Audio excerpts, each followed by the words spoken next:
বেলায় কোনো জুলুম হবে না, অত্যাচার হবে না, এই আশা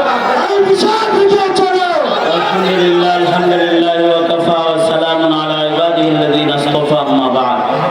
হেফাজত ইসলাম বাংলাদেশ সিংগাইর উপজেলার উদ্যোগে আয়োজিত গণসমাবেশের সংগ্রামী প্রধান অতিথি উপস্থিত রয়েছেন হেফাজত ইসলাম বাংলাদেশের সংগ্রামী নেতৃবৃন্দ।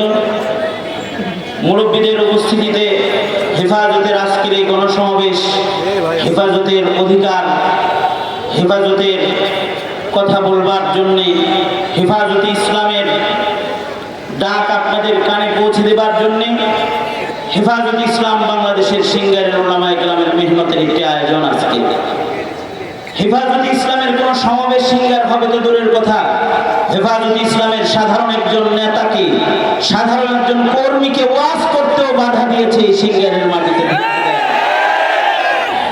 সেখানে আমি মনে করি আজকে আমার নামে সংসদে নির্বাচন করতে হবে এমন একটি আওয়াজ এসেছে। এই আওয়াজটা এটা কোনো আমার বিজয়ের আওয়াজ না, অথবা আমার এমপি হওয়ার আওয়াজ এটা নয়। এটা হলো যারা হেফাজতে ইসলামকে বাধা দিয়েছিল তাদের বিরুদ্ধে গর্জনের আওয়াজ। এটা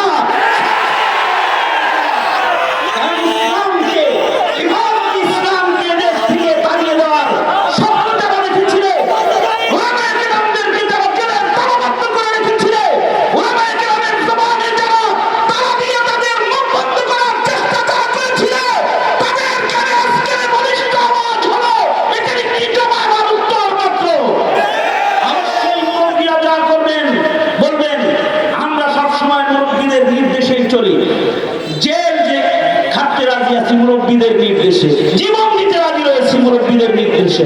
কারণ আমাদের মুরব্বীরা কোনো দাদার গোলাম না, আমাদের মুরব্বীরা ভাইদের গোলামি করে না, আমাদের মুরব্বীরা দিনের গোলামি করে না, আমাদের মুরব্বীরা আল্লাহর জমিনে আল্লাহর দ্বীনকে কায়েম করার জন্য কথা বলে। সুতরাং আমার সিংগাইরের মাটিও মানুষ যারা শাহাদাত বরণ করে হেফাজতের আন্দোলনে অংশগ্রহণ করেছে, যারা ঘাম ঝরে হেফাজতকে সামনে বাড়িয়ে নেওয়ার জন্য সংগ্রাম করে আজকে এই জায়গায় গণজমায়েত হয়েছে, তাদেরকে বলবো, আমাদের মুরব্বীদেরকে শুধু আমরা এটা বলতে চাই, হেফাজতে ইসলামের যে কোনো কর্মসূচি দেশের স্বার্থে, বৈষম্য দূরীকরণের স্বার্থে, ইসলামের স্বার্থে, দ্বীনের জন্য, নবীর ইজ্জত রক্ষার জন্য আপনারা যখন যেভাবে ডাকবেন, ঢাকার সবচেয়ে পাশের এলাকা থেকে আমরা সর্বোচ্চ কুরবানি দিতে প্রস্তুত রয়েছি ইনশাআল্লাহ। এই সিংগাইরের মাটিতে আপনারা উলামায়ে কেরামের সাথে থাকবেন, এদেশের উলামায়ে কেরামও আপনাদের সাথে থাকবেন ইনশাআল্লাহ।